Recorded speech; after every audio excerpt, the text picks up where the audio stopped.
بیوی کے سامنے اندر گھس کے رات کے 3 بجے اس کو مارا، سب کے سامنے دیکھ رہے ہیں اس کو مارتے ہوئے، ایک 75 سال کے آدمی کو، اور صرف اس کی غلطی تھی کہ طاقتور بادشاہ سلامت کے اوپر ایک ٹویٹ کر دی کہ باجوہ صاحب شکریہ آپ نے NRO2 دیا ان چوروں کو، اس کے اوپر سب کو پتہ ہے کہ 9 میں پکڑ کے مجھے انہوں نے جیل میں بند کر دیا.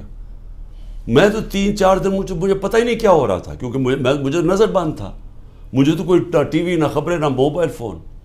وہ جب میں سپریم کورٹ میں پہنچا تو اس سے پہلے مجھے وکیلوں نے تھوڑا سا بتایا اور پھر چیف جسٹس صاحب نے بتایا. وہ پہلی دفعہ مجھے پتہ چلا کہ ہوا کیا ہے، اور مجھے تب بھی پوری سمجھ نہیں آئی کہ اس کے پیچھے کیا ہم کر سکتے تھے، کیا ہوا، کچھ انتشار ہوا، کون سے ہمارے لوگوں نے جا کے توڑ پھوڑ جلایا. وہ تو مجھے آہستہ آہستہ پتہ چلا کہ ہوا کیا، اور پتہ چلا کہ پورا پلان بنا ہوا تھا.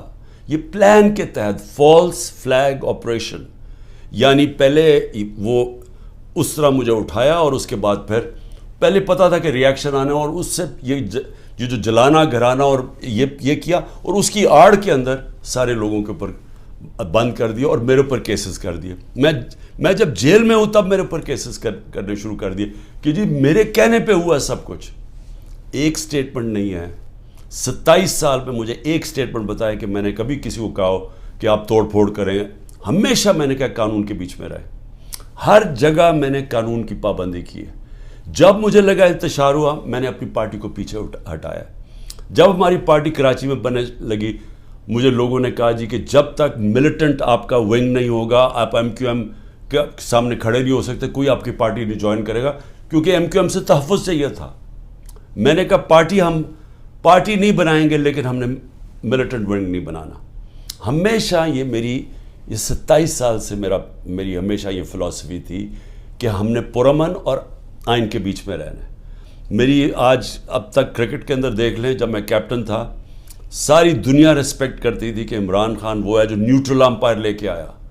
یعنی وہ آدمی پہلا کیپٹن تھا کرکٹ ہسٹری میں جس نے کہا کہ ہم اگر جیتیں گے تو ایمانداری سے جیتیں گے. اس سے پہلے ذرا دور دیکھ لیں کہ جب پاکستان جیتا تھا کہتے جی امپائروں کی وجہ سے جیت گیا، چیٹنگ کر کے جیتا ہے. میرا دور دیکھ لیں، آج تک کبھی جب ہمارے اپنے بھی امپائر تھے کبھی کسی نے نہیں کہا کہ ہندوستان کو ہرایا انہوں نے کہا ہم فیئر اینڈ اسکوئر، آسٹریلیا کو ہرایا انہوں نے کہا کہ ہمیں صاف اور شفاف طریقے سے ہم ہارے ہیں، یعنی چیٹنگ نہیں ہوئی.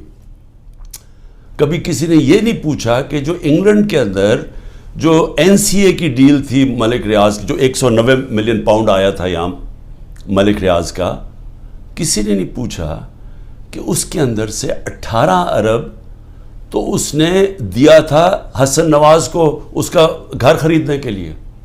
18 ارب روپے کا گھر خریدا ہے 1 ہائیڈ پارک لنڈن کے اندر. پوچھا کسی نے کہ اس کے پاس پیسہ کدھر سے آیا؟ کبھی کسی نے پوچھا ہے کہ یہ جو ان کے 4 مہنگے مے فیئر میں اپارٹمنٹ ہیں جس کا انکشاف پینما کے جو دنیا میں انکشاف ہوا تھا، انٹرنیشنل انکشاف پینما کا، کبھی پوچھا ہے آج تک ان کے پاس پیسہ کدھر سے ہے؟ کبھی کہتے جی قطری خط دے دیا کہ جی وہ قطری کے شہزادے کے باپ نے اور ان کے میاں نواز شریف کے باپ نے کوئی فیصلہ کیا تو دونوں مار گئے، تو پتہ ہی نہیں کہ پیسہ کدھر سے آیا. پھر کبھی وہ کلیبری فونٹ آ گئی کہ ایک فراڈ کانٹریکٹ دکھا دیا، وہ اس فونٹ کے اندر لکھا ہوا جو اس وقت ایجاد ہی نہیں ہوئی تھی، وہ اس سے اگلے سال آئی تھی. وہ جھوٹ پکڑا گیا مریم نواز کا، وہ کوئی اس کے اوپر کیس نہیں ہے. کبھی کسی نے یہ نہیں پوچھا کہ وہ جو چودھری شوگر مل کا 80 کروڑ روپیہ دکھایا تھا کہ جی کسی دبئی کے بزنس مین نے بھیجا ہے، وہ دبئی کے بزنس مین نے نیب کے اندر لکھ کے دیا کہ میں نے پیسہ نہیں بھجوایا. تو یہ سارا منی لانڈرنگ کوئی انہیں پوچھتا نہیں ہے. توشہ خانہ میں ذرا پہلے یہ تو پوچھے کہ آصف زرداری نے 3 گاڑیاں لی توشہ خانہ سے، نواز شریف نے ایک، مریم نواز نے ایک، جو کہ توشہ خانہ میں نے ڈکلیئر کی. گاڑی لینا غیر قانونی چیز ہے، گاڑی نہیں نکال سکتے آپ، کوئی پوچھ نہیں رہا ان کو. آصف زرداری کے اوپر وہ جو فیک اکاؤنٹ کیسز تھے، اربوں روپے کا پیسہ جو شروع کیا تھا طریقہ نواز شریف نے حدیبہ پیپر مل میں کہ یہاں سے چوری کر کے پیسہ ہنڈی والی سے باہر بھیجو، ادھر سے ریمیٹنسز دکھا کے پاکستان لے آؤ، وہی پیسہ بلیک کا پیسہ وائٹ کر لو. خود ہی قانون بنایا کہ جو باہر سے ریمیٹنس ہے کوئی سوال نہیں پوچھ سکتا. وہ حدیبہ پیپر مل کے جو کیس تھا اس کے اوپر BBC کی ڈاکیومنٹری بنی. اسحاق ڈار نے 164 کا بیان لکھوایا کہ کیسے وہ پیسے ان کے منی لانڈرنگ کر کے بھیجتا تھا. وہ قاضی فیملی جو لنڈن میں بیٹھی ہوئی تھی, اس کا پورا بیان ہے. تو وہی طریقہ سارا ابھی تک, وہ شہباز شریف کا جو ہمارے دور میں پکڑا گیا, ایک ہی تو ہمارے دور میں ہوا تھا شہباز شریف کا جو کیس, وہی شہباز شریف کے کیسز کہ یہاں سے 8 ارب روپیہ اس کے جو منگوایا وہ فیک اکاؤنٹ سے سارے. چیزیں بتا رہا ہوں کہ یہ المیہ پاکستان کا. کیوں وہ بیچارے جو کشتی میں جن لوگوں سے پوچھیں رشتہ داروں سے, جو گریس میں یہ کشتی میں ہمارے کوئی 300 پاکستانی بیچارے ڈوبے ہیں, ان سب نے کیا کہا کہ ہمیں کوئی امید ہی نہیں نظر آ رہی, پاکستان میں ہمارا کوئی چانس ہی نہیں اپنے آپ کو اوپر لے جانے کا. یعنی وہ لوگ اس ملک سے امید چھوڑ کے بیچارے یہ نکل رہے ہیں, پیسے دیتے ہیں, قرضے اکٹھے کر کے نکلتے ہیں یہاں سے. یہ وہ لوگ ہیں, کیونکہ یہاں جو طاقتور ہے وہ جو مرضی کر لے, اس کو یہاں کا پاکستان کا انصاف کا نظام نہیں پکڑتا. اور یہ ہمارے سامنے اب بیٹھے ہیں سارے دن دناتے ہوئے, 30 سال سے جو ایک دوسرے کو چور کہہ رہے تھے, آج سارے اوپر بیٹھے ہوئے ہیں. کوئی ان کے اوپر کیسز نہیں ہیں, ختم ہو رہے ہیں ان کے کیسز. کیس کس کے اوپر کر رہے ہیں؟ ان لوگوں کے اوپر جن کی پوری کوشش تھی کہ اس ملک میں قانون کی بالادستی لے کے آئیں. یہ جو لوگوں کے اوپر ظلم کیا جا رہا ہے, جو جیلوں میں بھرے ہوئے ہیں, جو ہمارے کارکن ہیں, اس گرمی کے اندر چھوٹے چھوٹے کمروں میں کھانا باہر سے لے جانے نہیں دیتے, ان کو اس طرح کر رہے ہیں جیسے کہ کوئی دشمن ملک کے لوگ ہیں, اپنے لوگ ہی نہیں ہیں, بلکہ دشمن ملک کے لوگوں سے یہ بھی نہیں کرنا چاہیے. تو یہ سارا کچھ ثابت یہ کرتا ہے پاکستان میں کہ جب تک ہم اس ملک کے اندر اپنا انصاف کا نظام نہیں ٹھیک کرتے, جب تک طاقتور اسی طرح ظلم کرتا رہے گا کمزور پہ, اسی طرح ہمارے غریب لوگ یہاں سے ملک سے کوشش کریں گے یہ کشتیوں میں باہر جانا, کیونکہ یہاں روزگار ملنا نہیں ہے. جب تک ہم انصاف کا نظام نہیں ٹھیک کرتے, یہاں سرمایہ کاری نہیں ہونے لگی, سرمایہ کاری نہیں ہوگی, نوکریاں نہیں ملیں گی, اور نوکریاں جب نہیں ملیں گی تو یہی حالات ہوں گے, غربت بڑھتی جائے گی, بے روزگاری بڑھتی جائے گی جو بڑھ رہی ہے پاکستان میں. اور جو طاقتور ہے وہ اپنا پیسہ باہر رکھے گا. یہ ساروں کا, یہ جو میں نے نام آپ کو بتائے ان بڑے بڑے خاندانوں کے, سب کا پیسہ باہر پڑا ہے. ان کو کوئی فرق نہیں پڑا کہ روپیہ گرتا ہے, مہنگائی ہوتی ہے, ان کو فرق ہی نہیں پڑتا. ڈالرز میں پیسے پڑے ہوئے ہیں ملک سے باہر. یہ جو ہماری تحریک ہے, یہ پاکستانی ہو, یہ آپ کے مستقبل کی تحریک ہے, یہ حقیقی آزادی کی تحریک ہے. اس میں آپ نے نہ گھبرانا ہے نہ دل چھوڑنا ہے. اگر ہم اس وقت اپنی جد و جہد سے پیچھے ہٹے تو یہ ہمارے بچے ہمیں کبھی معاف نہیں کریں گے. اس ملک کا مستقبل ختم ہو جائے گا.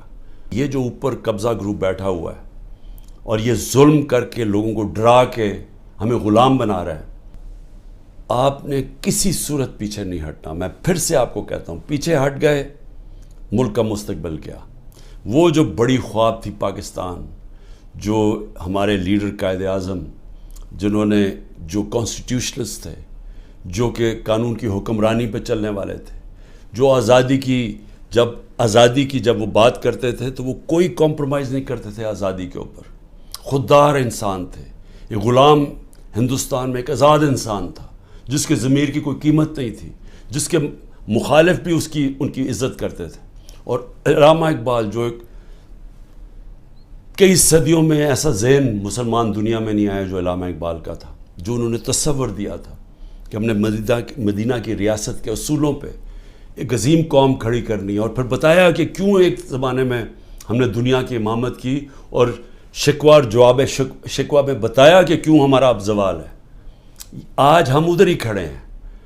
ہمیں وہی علامہ اقبال کی جو ان کی شاعری تھی, ہمیں اس کے اوپر ایک ایک شعر کے اندر کہ ہمیں انہوں نے پورا فلسفہ دیا ہوا ہے کہ آزاد قومی کی صرف پرواز ہے, صرف آزاد لوگ ہی اقبال کے شاہین بن سکتے ہیں, غلاموں کا کوئی مستقبل نہیں ہے. پاکستان زندہ باد.